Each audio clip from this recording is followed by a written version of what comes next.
Olá,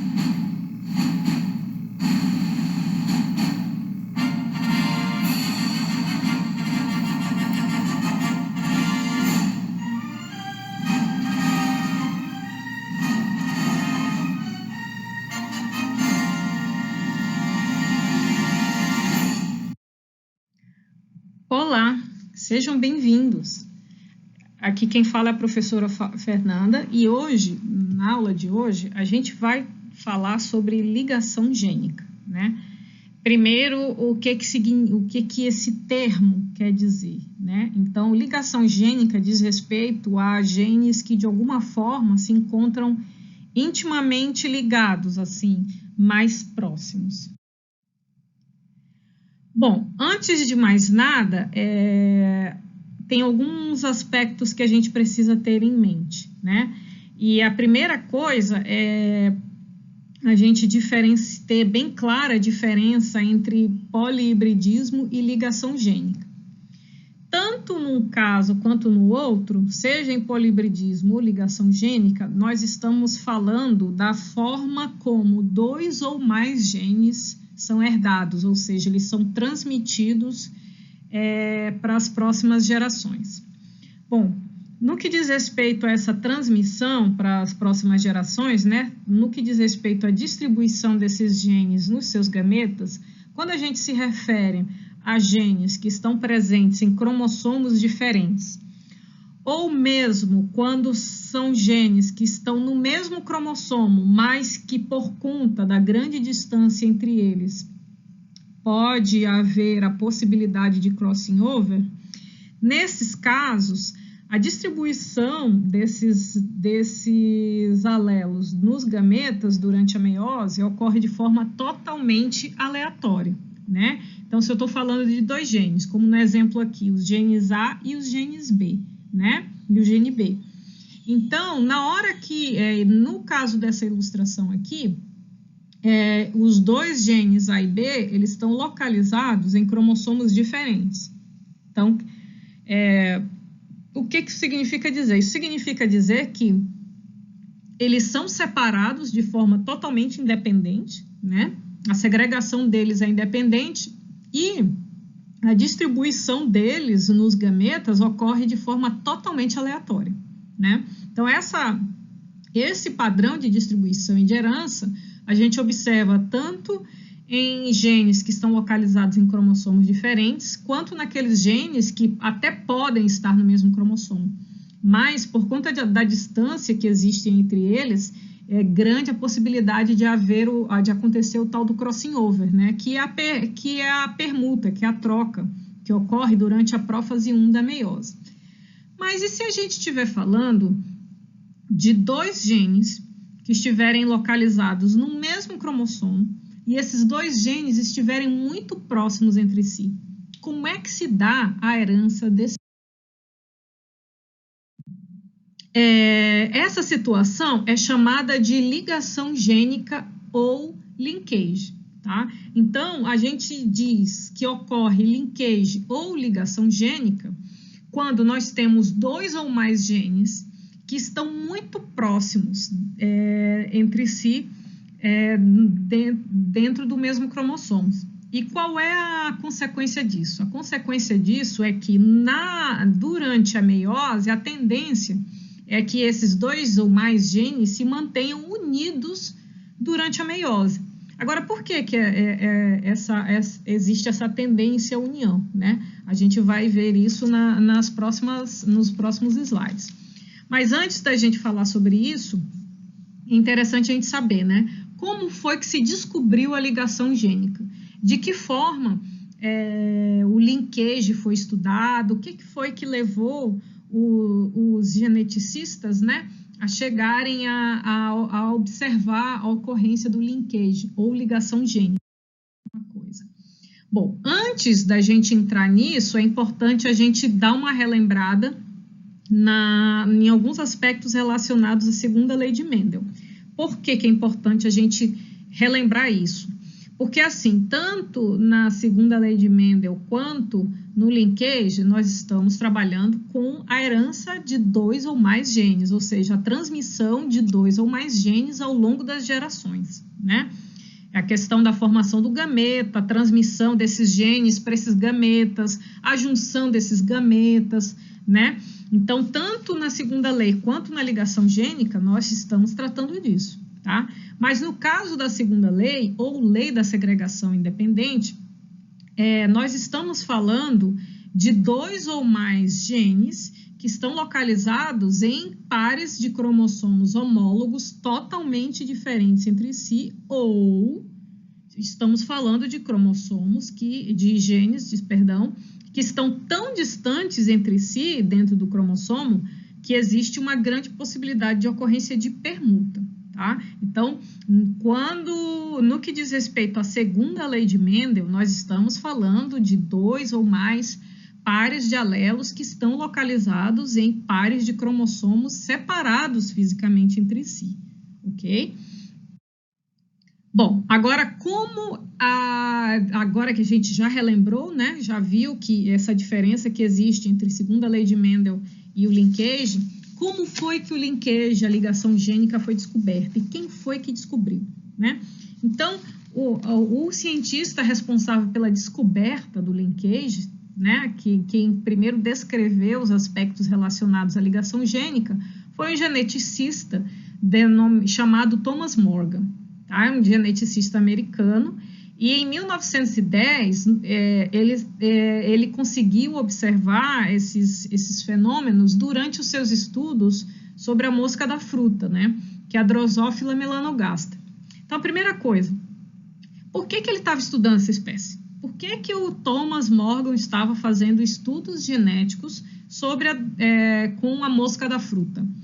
Bom, assim, a mosca da fruta, ela tem várias vantagens, né? Quando se trata de experimentos científicos, biológicos, é interessante que o organismo ou o elemento que se esteja estudando traga o máximo de vantagens possível no que diz respeito à montagem do experimento, né? Porque quanto mais fácil, quanto mais ágil for o experimento, mais fácil vai ser de você obter os dados, né?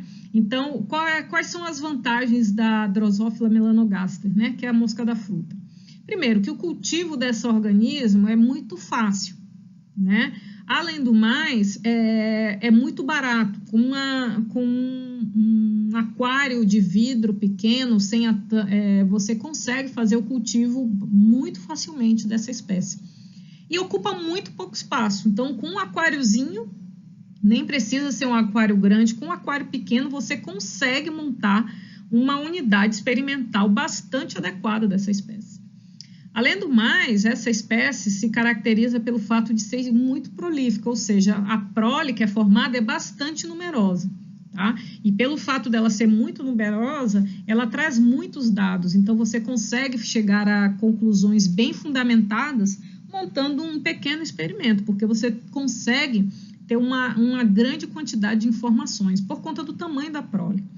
E além do mais, a drosófila, ela se caracteriza pelo fato de possuir um número pequeno de cromossomos, tá? Ela possui 5 pares de cromossomos, é muito pouco. Então, isso torna o estudo genético dessa espécie muito fácil. Bom, e de que forma ela foi descoberta, né? Então, o Thomas Morgan, ele estava estudando padrões de herança de algumas características da Drosophila melanogaster, né? E aí, durante vários caracteres externos, né, estavam sendo observados. O formato da asa, a cor do corpo da mosca, a cor dos olhos, né? Então, vários aspectos estavam sendo analisados.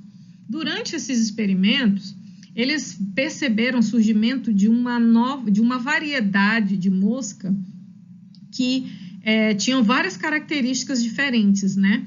E aí eles estavam vendo a questão da dominância e recessividade dessas características e tal. Então, nesse exemplo que eu vou mencionar para vocês aqui, ele escolheu 2 caracteres. Nesse exemplo aqui, ele escolheu o caráter cor dos olhos e a estrutura da asa, tá? Em relação à cor dos olhos, existem 2 possibilidades de fenótipo, que são os olhos vermelhos, que é a característica ancestral, a característica selvagem, e os olhos púrpura, né, que foi a variedade que surgiu no laboratório. Em relação às asas, a estrutura da asa ela pode ser normal ou vestigial, ou seja, ela é menorzinha, e aí nesses casos a mosca ela não consegue voar, tá? Então, o Thomas Morgan estava avaliando várias características dessa mosca, vendo o padrão de herança, e dessas várias características eu trouxe 2 aqui para falar do experimento dele, tá? Então, ele fez o cruzamento entre moscas de olhos vermelhos e asas normais, com moscas de olhos cor púrpura e asas vestigiais, e observou a prole formada. Então, cruzou os 2, e aí ele observou que na F1, toda a geração formada era composta por indivíduos de olhos vermelhos e asas normais. Então, isso é um indicativo de que essas características são dominantes, ou seja, o olho vermelho é dominante sobre o olho púrpura e a asa normal é dominante sobre a asa vestigial.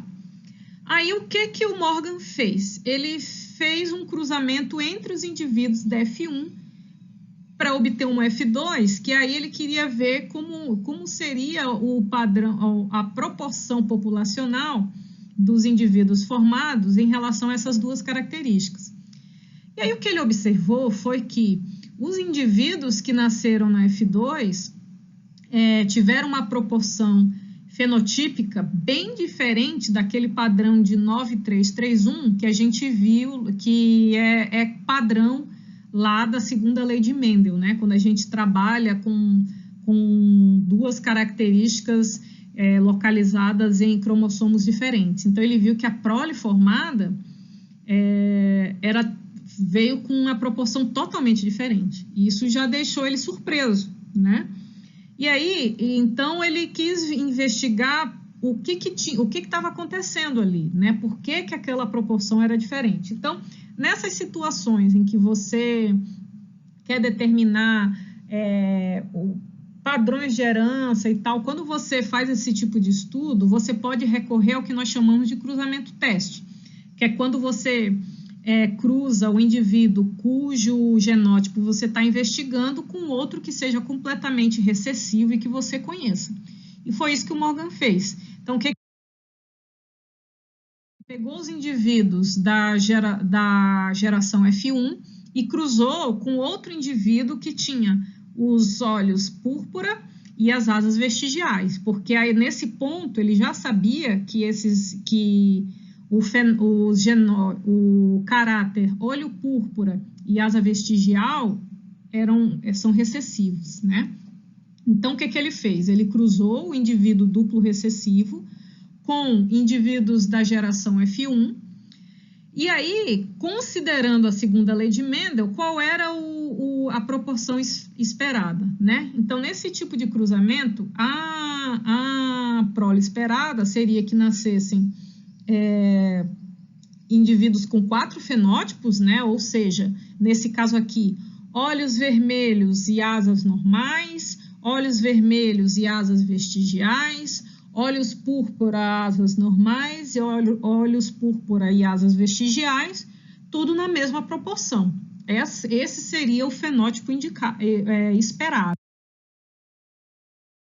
O Morgan observou que as proporções vieram completamente diferentes, tá? Então, ele obteve esses 4 fenótipos? Sim, ele obteve.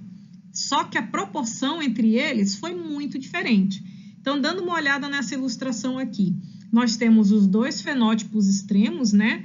Que é olho vermelho e asa normal, e olho púrpura e asa vestigial. E aí nós também temos os outros 2 fenótipos que são combinações entre eles, né? Que é olho vermelho e asa vestigial e olho púrpura e asa normal. Só que as proporções estão bem diferentes.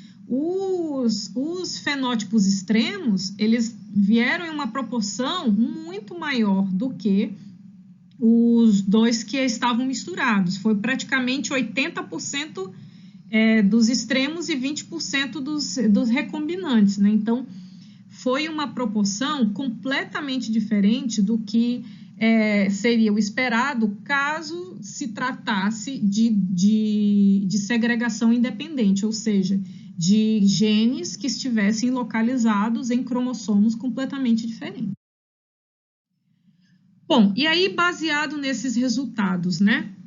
Qual foram as conclusões que o Morgan chegou? Bom, o Morgan, ele correlacionou o que ele alcançou com os trabalhos de um outro pesquisador chamado Walter Sutton.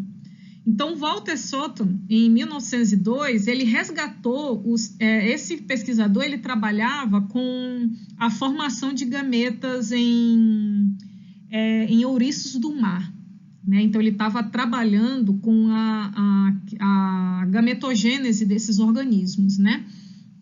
E nos trabalhos dele, ele observou que durante a formação dos gametas, né, durante a meiose, ocorre a separação dos cromossomos homólogos, né? Então, a meiose acontece basicamente para isso. A função da meiose é a separação dos pares de cromossomos homólogos.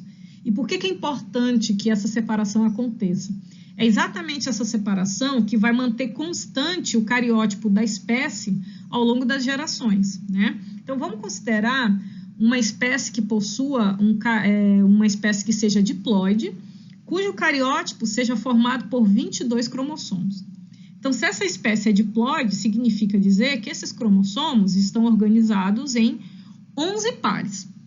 Durante a meiose, eu vou separar os elementos do par, né? Então, ou seja, durante a formação dos gametas, a célula-mãe tem 22 cromossomos e as células filhas, que são os gametas, terão 11 cromossomos.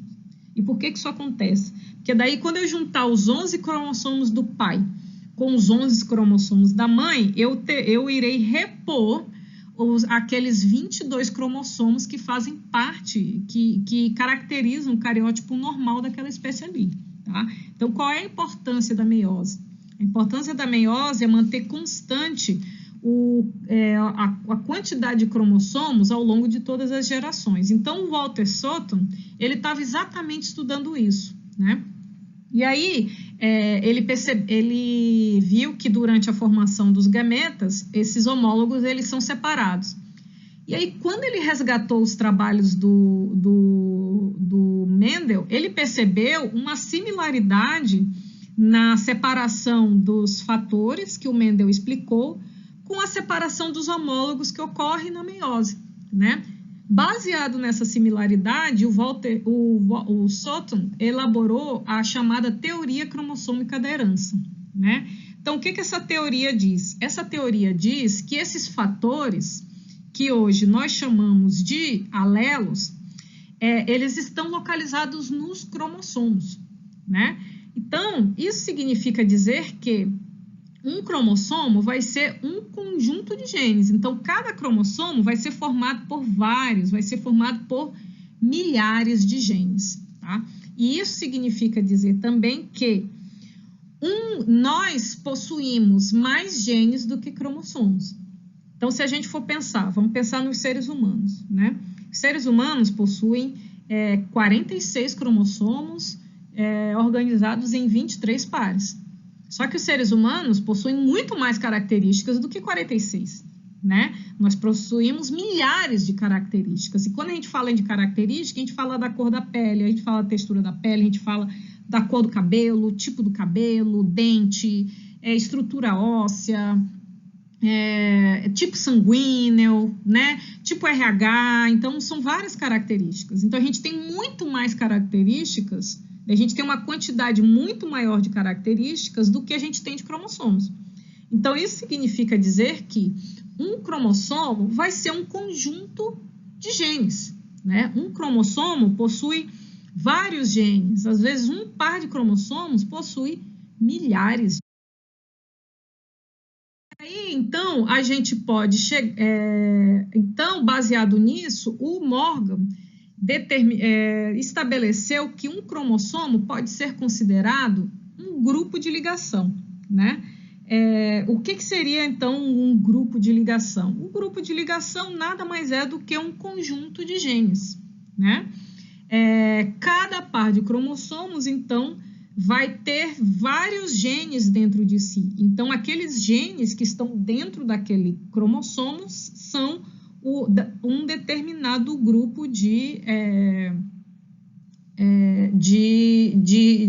o grupo de ligação de genes que estão presentes ali, tá? E por que é importante a gente saber disso, né? Porque isso vai influenciar na proporção de gametas que serão formados durante a meiose. Então, se a gente estiver considerando dois pares de alelos, né?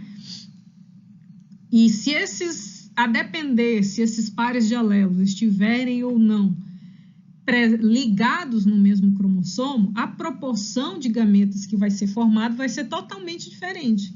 Se eu estiver falando de se eu estiver falando de dois genes e esses dois genes estiverem separados, né, em pares de homólogos diferentes, e eu estiver falando de dois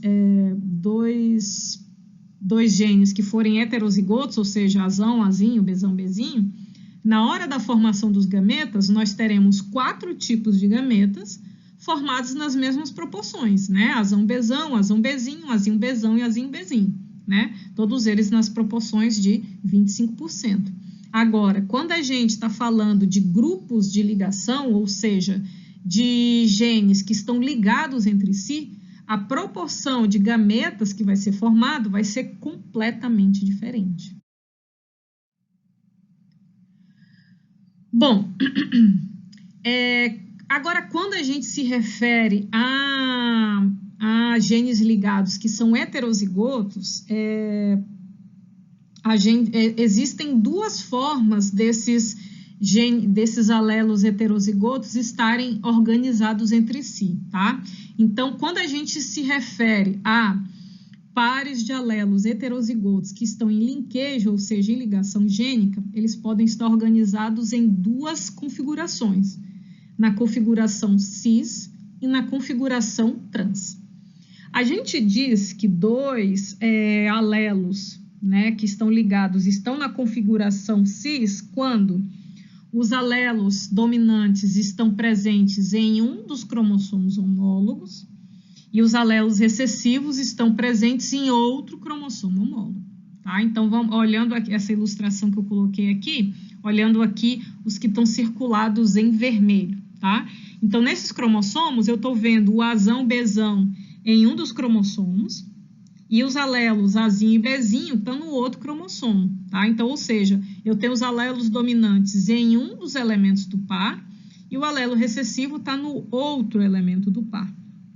Agora, quando eu tenho alelos dominantes e recessivos misturados, né, no mesmo cromossomo, aí eu digo que eu tenho uma configuração trans, tá? Então, nesse exemplo, observando os 2 pares que estão circulados em roxo, a gente vê que tem cromossomo que tem um alelo que tem no mesmo cromossomo um alelo dominante, um alelo recessivo. Eu tenho um azão e um bezinho no mesmo cromossomo e tem um azinho e bezão também no mesmo cromossomo. Então, quando isso acontece, a gente diz que os alelos heterozigotos, tá, estão em configuração trans, ok?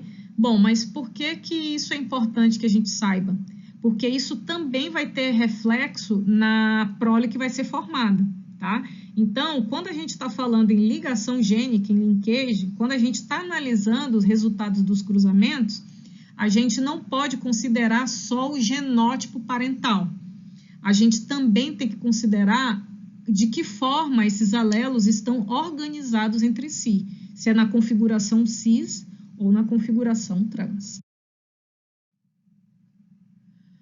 Bom, beleza, então a gente já viu que existem genes, né, que estão localizados, que estão muito próximos entre si, dentro do mesmo par de cromossomos, e isso faz com que na hora que os seus gametas são formados, eles não são separados, né? Que é diferente do que acontece quando ocorre a segregação independente, né? Então, na segregação independente, pelo fato desses genes estarem em cromossomos diferentes, a sua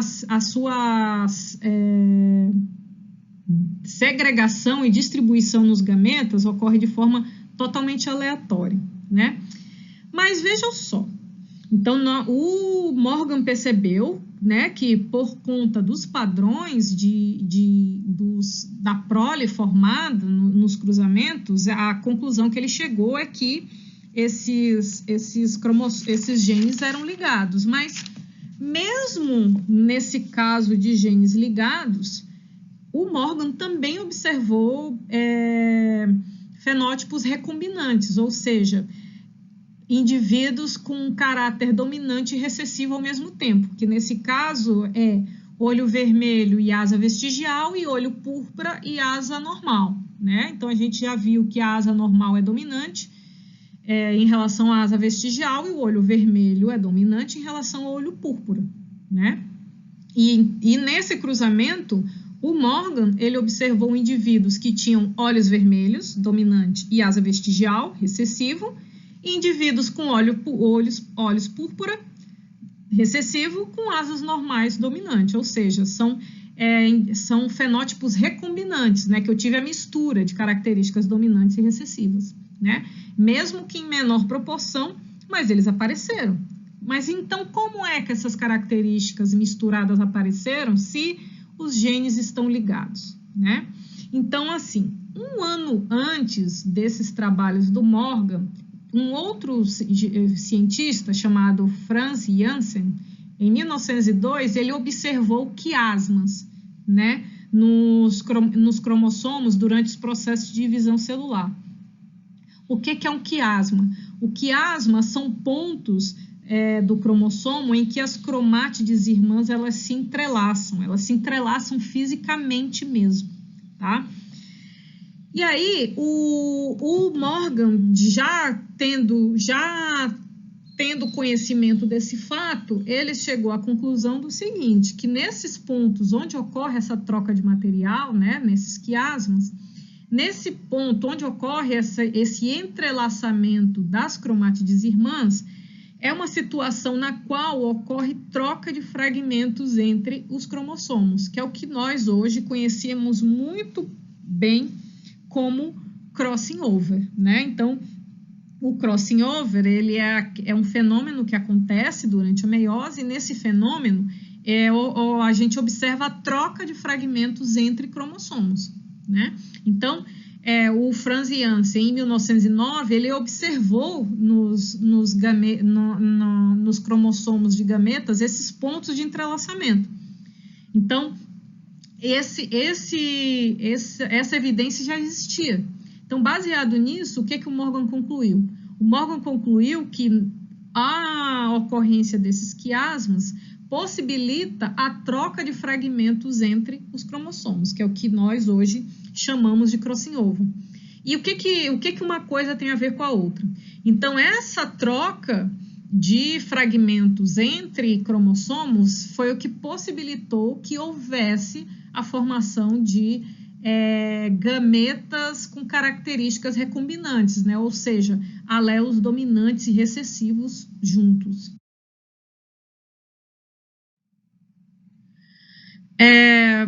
Bom, nessas situações em que são observados esses fenótipos recombinantes, a gente diz que ocorre uma ligação incompleta, né? Então, o que seria essa ligação incompleta? Essa ligação incompleta, ela se trata de genes que são ligados, né, que são muito próximos entre si, mas que por um acaso, porque isso é raro, tá? Por um acaso foi possível a troca de fragmentos entre os cromossomos.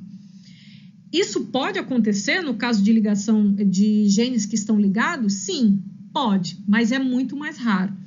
Esse tipo de situação nós chamamos de ligação incompleta. Tá? Então, o que é uma ligação incompleta? Então, a ligação incompleta, ela é observada quando nós temos genes que são ligados, né? Ou seja, eles estão muito próximos entre si, mas ainda assim aconteceu o crossing over, né? A troca.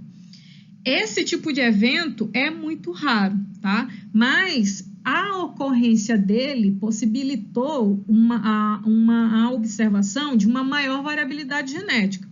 Então, vamos considerar esse exemplo que a gente está trabalhando aqui. Se não houvesse a troca, né? Se não houvesse a permuta, nesse cruzamento do indivíduo duplo heterozigoto com o indivíduo totalmente recessivo, eu só observaria dois fenótipos. O fenótipo totalmente dominante e o fenótipo totalmente recessivo, tá? Mas, pelo fato de ter acontecido a recombinação genética, eu tive o surgimento de dois outros fenótipos. Dois fenótipos que são combinações entre si, ou seja, a ocorrência da ligação incompleta proporcionou uma maior variabilidade fenotípica dentro dessa população. Bom, então, fazendo só um resumo, né, no que a gente observou aqui, fazendo uma diferença entre gametas com ligação gênica completa e ligação incompleta, tá? Em ambos os casos, eu tenho ligação gênica, ou seja, eu tenho dois genes que são ligados, que estão localizados no mesmo cromossomo e são muito próximos entre si, tá? Então, durante a gametogênese, né, durante o processo de formação de gametas, durante a meiose, a maioria dos gametas formados vai ser o parental, ou seja, vai ser a situação em que os dois genes se encontram ligados. Nessa situação, a gente diz que é observada uma ligação gênica completa. Agora, quando, por acaso, dentro dessa mesma gametogênese ocorre de ter a permuta, né, ou seja, a troca de fragmentos, a gente diz que ocorreu uma ligação gênica incompleta, tá? Ou seja, são genes que são fisicamente ligados, mas ainda assim o crossing over, a permuta aconteceu. Por conta dessa maior proximidade, essa situação é mais rara, mas ela acontece. Bom, baseado nisso, algo interessante que a gente precisa pensar. Então, nesse quadro que eu trouxe aqui para vocês, eu estou fazendo uma comparação entre os três tipos de herança que a gente já conhece. A segregação independente, da segunda lei de Mendel, né? Quando eu tenho dois genes que estão localizados em cromossomos diferentes. Eu tenho a ligação gênica completa, que é quando eu tenho dois genes que estão muito próximos entre si, né? E que, por conta disso, eles são transmitidos juntos durante a formação do gameta. E a ligação gênica incompleta, em que, apesar de eles estarem localizados no mesmo gene, ocorre a troca, a permuta entre eles, né? Então, vamos analisar esses três tipos de herança em relação a esses quatro elementos. A localização deles nos genes, a ocorrência de recombinação, o resultado do processo de gametogênese e se está de acordo com a segunda lei, se o padrão de herança está de acordo com a segunda lei de Mendel. Então, no que diz respeito à recombinação, na segregação independente ela acontece, tá? Afinal, eu tenho genes que estão localizados em cromossomos diferentes, então eles podem ser recombinados das formas mais aleatórias possíveis. Já no caso da ligação gênica completa, essa recombinação não acontece, né? Então, eles estão muito próximos, eles não trocam de posição. Só que no caso da ligação gênica incompleta, essa troca, essa recombinação, ela vai acontecer devido à ocorrência do crossing over, né? Ou permuta. E aí, qual é o resultado, né, da gametogênese na segregação independente, da ligação gênica completa e incompleta? Então, na segregação independente, eu tenho gametas que possuem todas as combinações alélicas possíveis, né? E as proporções que esses gametas são formados estão lá de acordo com a segunda lei de Mendel. Já no caso da ligação gênica completa, os gametas que são formados, eles vão somente ter as combinações que estão observadas nos indivíduos parentais, né? E essa proporção vai ser metade dos gametas vai ser do tipo de um parental e a outra metade, os outros 50%, vai ser do tipo do outro parental, tá? Já no caso da ligação gênica incompleta, eu terei uma parte dos gametas com a combinação parental, a maior parte vai ter a combinação parental, e uma pequena parte vai ter uma recombinação, né? Daí, dessas 3 heranças, qual delas está de acordo, o padrão de herdabilidade está de acordo com a segunda lei de Mendel? Então, das 3, a única que está de acordo é a segregação independente, tá? Então, mesmo na ligação gênica incompleta, onde ocorre essa permuta, essa troca, mesmo nessas situações, o padrão de herdabilidade vai ser totalmente diferente do que está descrito na segunda lei de Mendel, tá? Bom, agora que a gente analisou esse quadro, eu trago aqui essa seguinte questão para a gente pensar. Então, digamos que eu tenho 2 parentais que vão cruzar entre si e formar uma prole, né? Esses 2 parentais têm o seu conjunto de cromossomos e na hora da reprodução eles vão transmitir os seus cromossomos para a sua descendência. A questão é possível em um mesmo indivíduo, né, em um mesmo grupo de indivíduos, ocorrer os 3 tipos de herança, ou seja, segregação independente, ligação gênica completa e ligação gênica incompleta? Isso é possível? Sim, isso é possível. Depende do caráter que estiver sendo analisado, né? Os 2, 3 ou genes que estiverem sendo analisados. Esses 2, 3 ou genes, 2 ou 3 genes, eles estão presentes no mesmo par de cromossomos? Eles estão localizados em pares de cromossomos diferentes? Tudo isso tem que ser levado em conta, tá? E a gente não pode esquecer que o número de genes que nós possuímos é muito maior do que o número de cromossomos. Então, não podemos esquecer que os cromossomos são conjuntos de genes, são grupos de ligação, ok? Então, a depender dos caráteres que estiverem sendo analisados, você pode encontrar 2 ou 3 tipos de herança ao mesmo tempo. E por que saber disso, tá? Então, isso é importante a gente saber quando a gente analisa os desdobramentos desses trabalhos do Morgan, né? Então, até então, só se conhecia o padrão de herança que foi determinado lá pela segunda lei de Mendel, né? Quando se trata de 2 ou mais características, né? Mas, por conta dessas observações que o Morgan chegou, tiveram essas observações levaram a uma série de desdobramentos, né?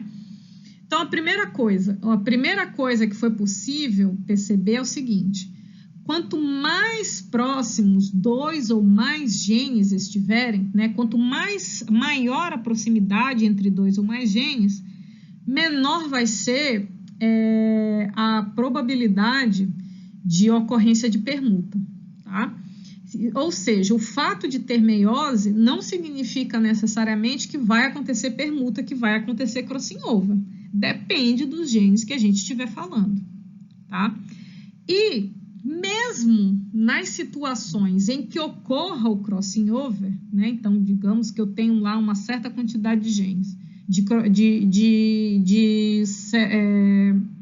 de gametas sendo formado, nem todos eles vai acontecer. E mesmo onde a permuta for acontecer, das células que são formadas após essa permuta, 50% delas vai ter o genótipo recombinante, né? Ou seja, a troca, a mistura de genes, mas vai ser só 50% desses gametas que terão esse genótipo recombinante. Os outros 50% vão ter o genótipo parental, tá? Isso significa dizer, portanto, que daquele total de gametas que são formados, né, o percentual de gametas que serão recombinantes vai ser igual à metade do percentual das células em que ocorreu a permuta. Eita, professor. dizer com isso? Vamos analisar um exemplo aqui, tá? Então, vamos imaginar que eu tenho esses dois pares de cromossomos aqui e que eu tenho dois genes A e B, e que ocorreu permuta. Esses dois genes, né, estão lá nas gônadas do indivíduo, está ocorrendo a meiose e tal para a formação dos gametas, ok?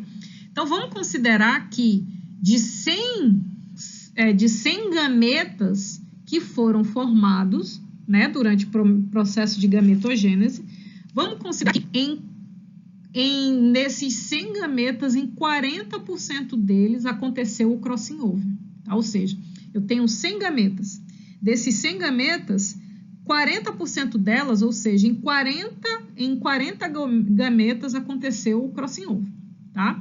Se aconteceu o crossing over em 40%, significa dizer que em 60% dessas células não houve permuta, não houve troca, tá? Então, o que vai acontecer? Desses 100 gametas que são formados, em 60% deles, ou seja, em 60 deles, não houve permuta, tá? Então, se não houve permuta, significa dizer que o genótipo presente nesses gametas vai ser igual ao genótipo dos parentais, tá? Então, estamos nesse quadro aqui, né? Eu tenho aqui dois cromossomos com seus alelos A e B, tá? E esses dois genes são ligados, ou seja, estão presentes no mesmo cromossomo, ok? Aqui, mais à direita, no quadro verde, eu tenho as células em que não aconteceu o crossing over, tá? E aí, qual a consequência disso? A consequência disso é que, nesses gametas aqui, o genótipo presente neles vai ser igual ao genótipo presente na célula parental. Por quê? Porque não houve a troca, tá? Eles continuam, não houve essa troca de posicionamento entre eles. Agora, vamos analisar nos outros 40%, que foram as células aonde aconteceu a permuta, tá? Então, mesmo nessas células onde ocorre a permuta, o genótipo recombinante só vai ser observado em metade delas, tá? Então, dessas 40 células aqui, 20 vão ter o genótipo recombinante, mas as outras 20 vão ter o seu genótipo normal, vai ter o genótipo parental, tá? Então, dessas 100 células aqui, no fim das contas, 80 delas vai ter o genótipo parental e somente 20 vai ter o genótipo recombinante, ok? E por que é importante a gente saber disso, né? É importante a gente saber disso porque, tendo isso em mente, a gente consegue determinar o que nós chamamos de frequência de recombinação. O que é uma frequência de recombinação? A frequência de recombinação, ela vai indicar a probabilidade do aparecimento de novas combinações de alelos dentro de uma população, tá? Essa frequência de recombinação, ela é obtida através dessa fórmula que a gente tem aqui à direita, tá? Eu vou chamar essa frequência de recombinação de FR, tá? Como é que eu calculo a frequência de recombinação? Eu chego nessa frequência quando eu divido o número total de descendentes que são recombinantes pelo número total de indivíduos que foram formados naquele cruzamento. Aí eu pego esse número, multiplico por 100, vou ter a frequência de recombinação, tá? Então, vamos analisar esse exemplo que tem aqui embaixo para a gente poder entender o que é essa frequência, ok? Então, nós temos aqui aquele mesmo exemplo que eu já tinha mencionado para vocês, né? O cruzamento de indivíduo duplo dominante, né? Olho vermelho e asa normal, com um indivíduo duplo recessivo, olho púrpura, asa vestigial. E aí eu tive essa prole aqui. Dentro dessa prole, eu tive 1.339 indivíduos duplo dominante, 1.195 duplo recessivo, 151 com uma das características dominantes e 154 com a outra característica dominante, tá? Então, quais são os fenótipos recombinantes aqui? Os fenótipos recombinantes são o 151, e o 154, tá? E os fenótipos normais são o 1339 e o 1195. Então, a fórmula, para você chegar na frequência, eu tenho que dividir o número de indivíduos recombinantes pelo número total de indivíduos dentro da prole. Qual é a quantidade de indivíduos que são recombinantes? É 151 mais 154, que são os indivíduos que têm um caráter dominante e o outro recessivo. E qual é a prole total? A prole total vai ser a somatória de tudo, tanto os duplos dominante e recessivo, quanto os recombinantes. Então, o número de recombinantes vai ser 151 mais 154, e o número de recessivos vai ser 1339 mais 1195 mais 151 mais 154. Eu vou fazer essa divisão e vou multiplicar por 100. O resultado disso vai ser 10,7%. Então, dentro dessa população, a frequência de recombinação entre esses genes, o do olho roxo e o vestigial, que são os genes recessivos, vai ser de 10,7%, ok? Beleza, mas por que é importante a gente saber a frequência de recombinação? Por que a gente precisa ter esses dados, né? O que a gente consegue fazer com essa? Então, com essa informação, a gente consegue fazer o que nós chamamos de mapeamento cromossômico, né? O mapeamento genético. Bom, como seria esse mapeamento cromossômico, né?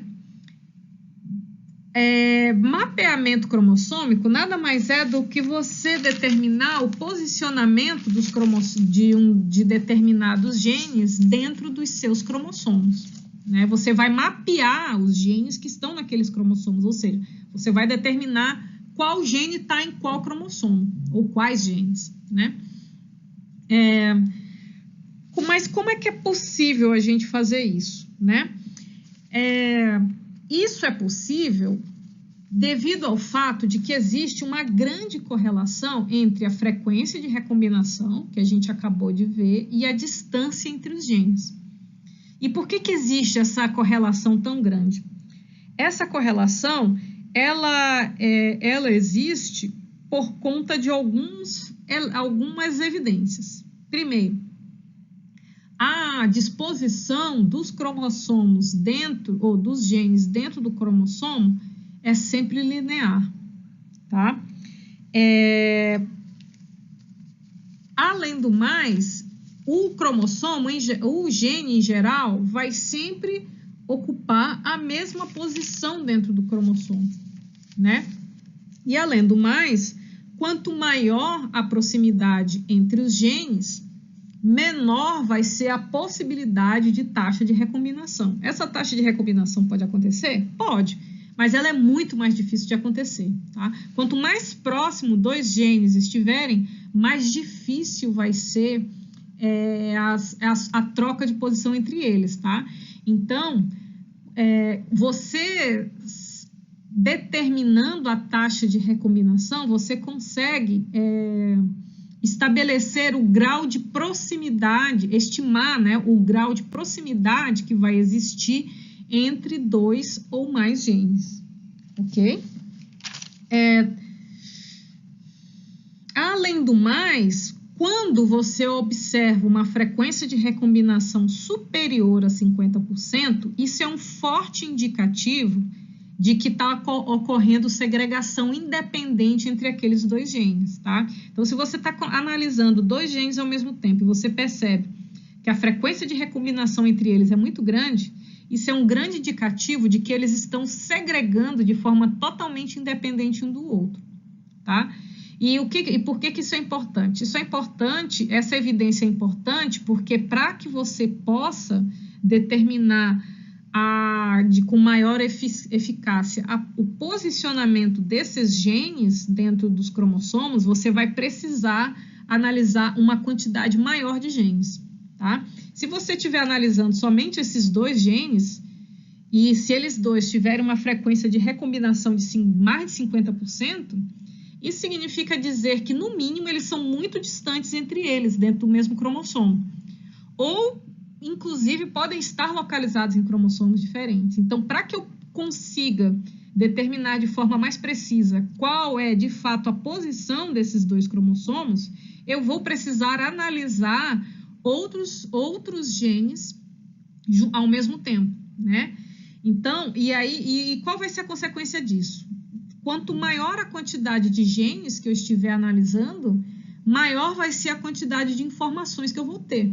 E quanto maior a quantidade de informações que eu tiver, maior vai ser esse meu mapeamento, ou seja, eu vou conseguir determinar de forma mais precisa as posições que esses genes estiverem ocupando dentro dos seus cromossomos. Deixa eu trouxe aqui um exemplo para vocês, tá? Então, vamos considerar esses 3 genes, A, B e C. E eu quero saber qual é a posição deles. Vamos imaginar que esses três genes, A, B e C, estão localizados no mesmo cromossomo.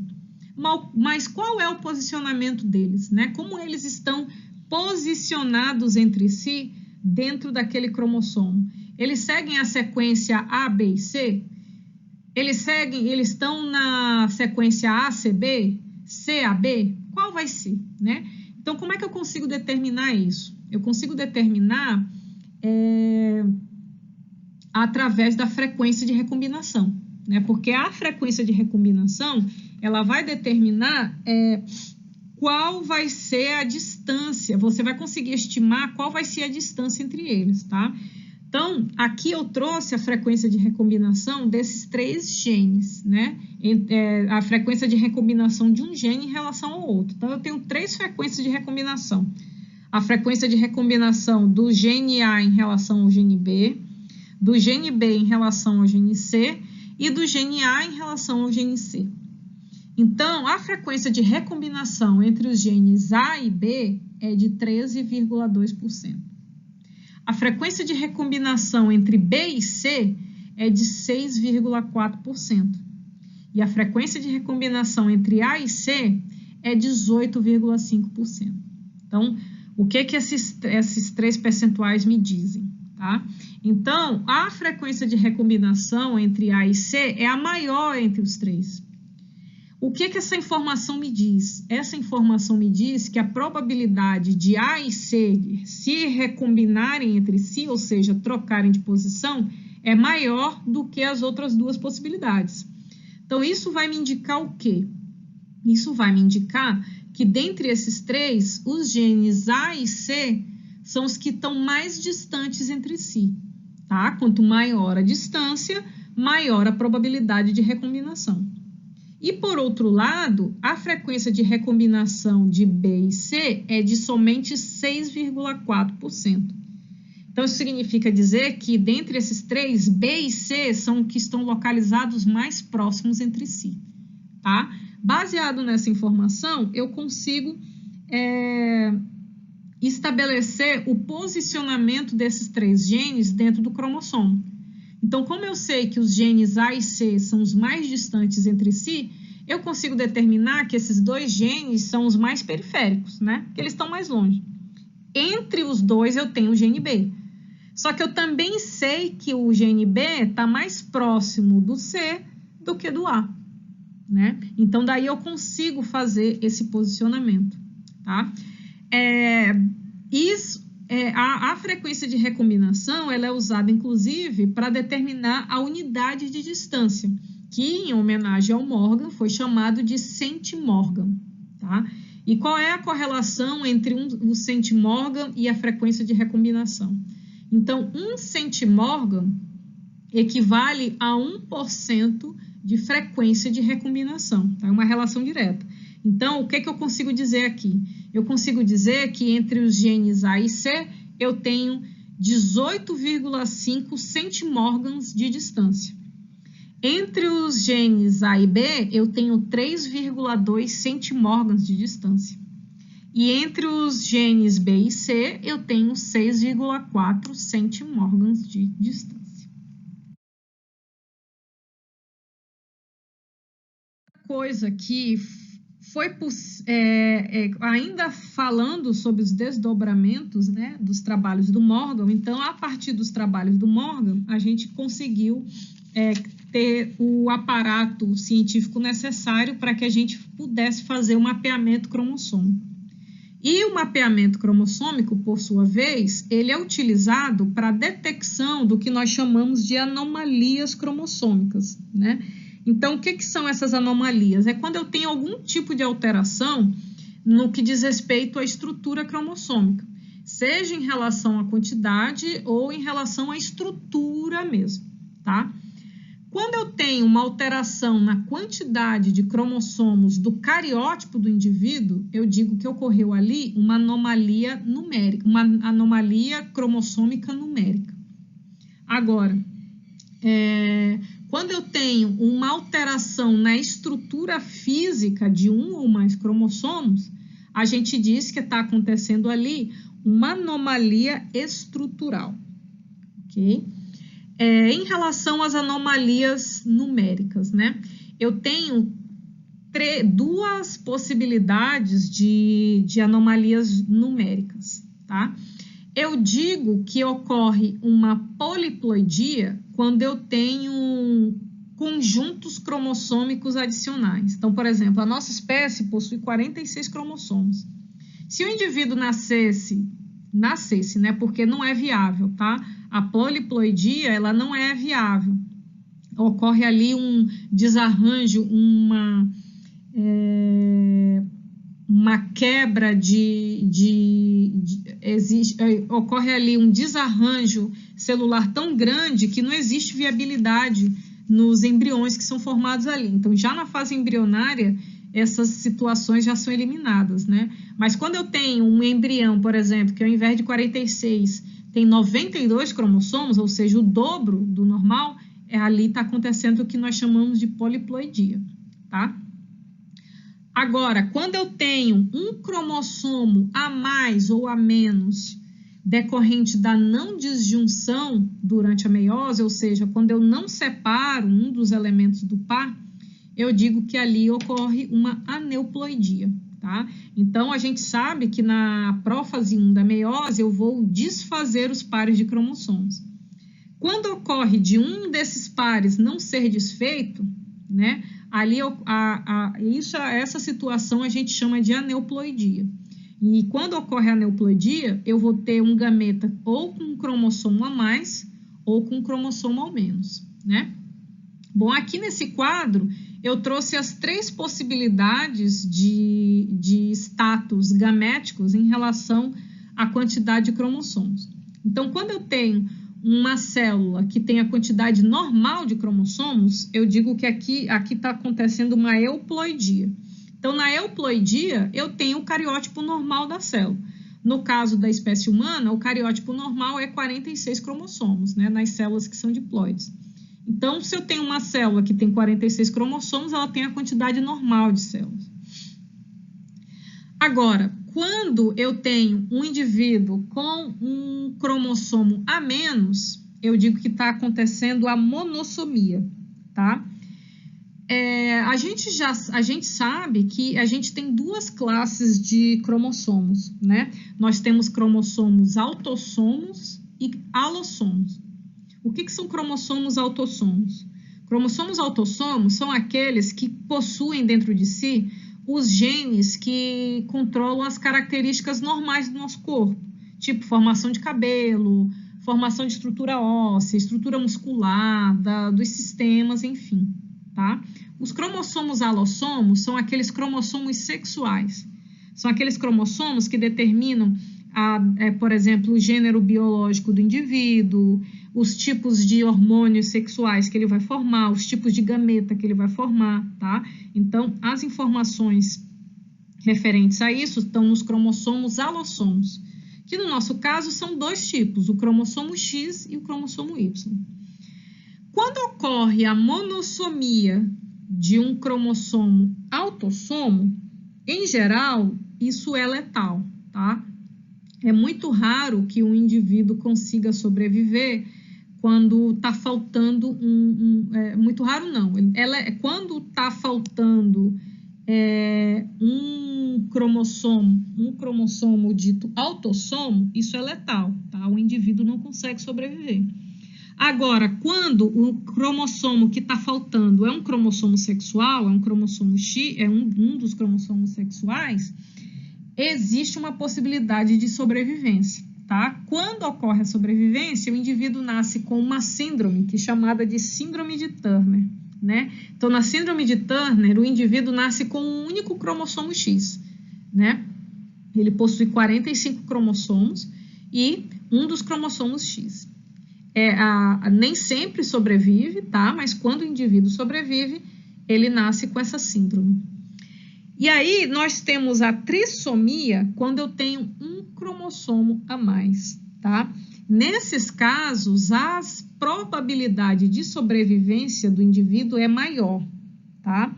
Ou seja, nos casos onde ocorre a trissomia, é mais fácil que haja sobrevivência daquele indivíduo, tá? Isso indica que a nossa espécie, pelo menos, ela é mais tolerante ao excesso de DNA do que à falta de DNA. Bom, e aí quando eu tenho uma anomalia estrutural? A anomalia estrutural, ela acontece quando eu tenho pedaços do cromossomo que é afetado, tá? Eu tenho pedaços de cromossomos que são desalinhados ou são quebrados durante o processo de meiose. A anomalia estrutural, ela pode ser dois tipos básicos, né? Elas podem ser balanceadas ou não balanceadas. Eu tenho uma anomalia estrutural balanceada quando eu não tenho nem perda nem ganho de material cromossômico, tá? Então, eu tenho algum tipo de mudança, né, no posicionamento daquele trecho lá do cromossomo, mas o indivíduo não perde nem ganha, eu simplesmente troquei a posição dele. Agora, quando eu tenho uma anomalia estrutural não balanceada, aí eu tenho perda ou tenho ganho de material cromossômico. Então, a depender do tipo que ocorre, eu tenho 4 tipos de anomalias estruturais: a deleção, a duplicação, a inversão e a translocação.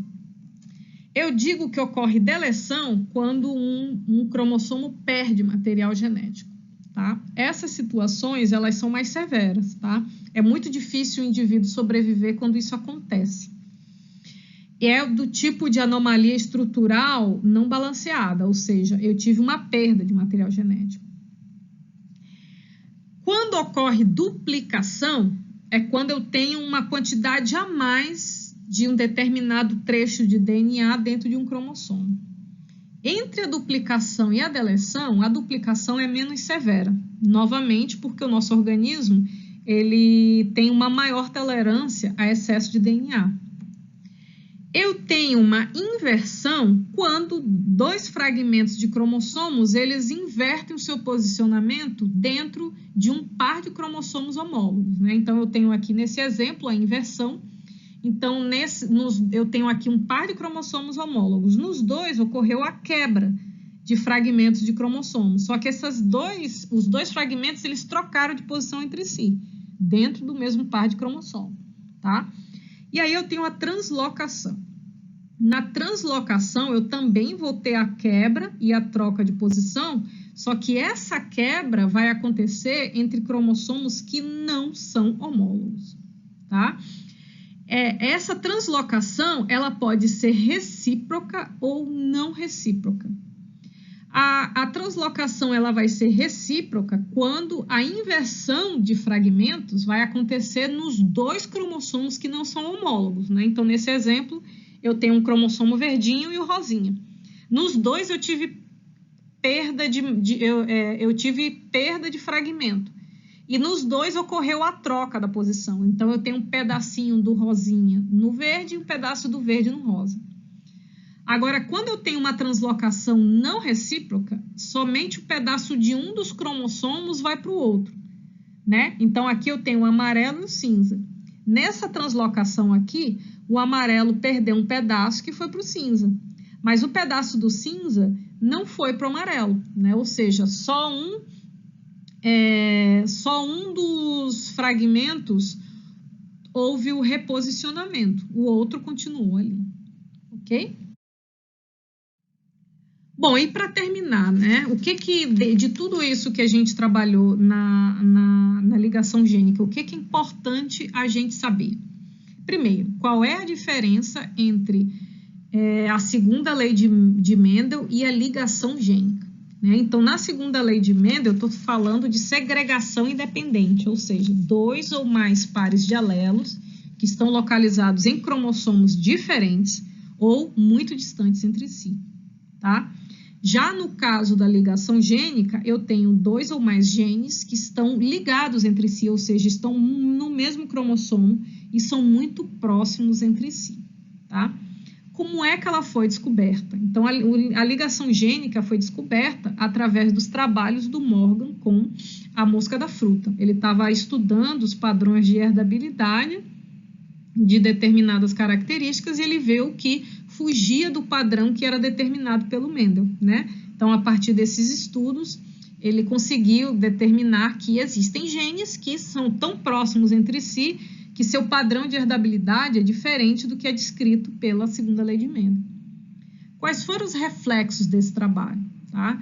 Então, esse trabalho ele possibilitou, deu subsídio para que hoje seja possível fazer o mapeamento cromossômico, ou seja, hoje a gente consegue determinar o posicionamento de determinados genes dentro de um par de cromossomos homólogos, né? Através do cálculo da frequência de recombinação.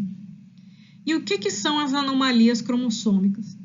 As anomalias cromossômicas, elas acontecem quando ocorre alguma mudança, seja na quantidade de cromossomos ou na estrutura do cromossomo. Então, nós temos 2 tipos de anomalias cromossômicas. As anomalias numéricas, né, que são aquelas em que ocorre a mudança na quantidade de cromossomos. Dentre as anomalias numéricas, eu posso ter a falta de um cromossomo, que é a monossomia, ou a sobra de um cromossomo, que é a trissomia. E aí nós temos as anomalias estruturais, quando ocorre uma quebra de um fragmento do cromossomo durante a meiose. Essas anomalias, elas podem ser balanceadas, né? Ou seja, não houve perda nem ganho de material genético, ou não balanceadas, quando ocorre perda ou ganho, né? Nós temos 4 tipos de anomalias estruturais: a deleção, a duplicação, a inversão e a translocação. Então, isso era o que eu tinha para trazer para vocês em relação à ligação gênica. Eu espero que vocês tenham gostado, espero que vocês tenham entendido o que a gente conversou aqui e nos vemos nas próximas aulas. Até lá!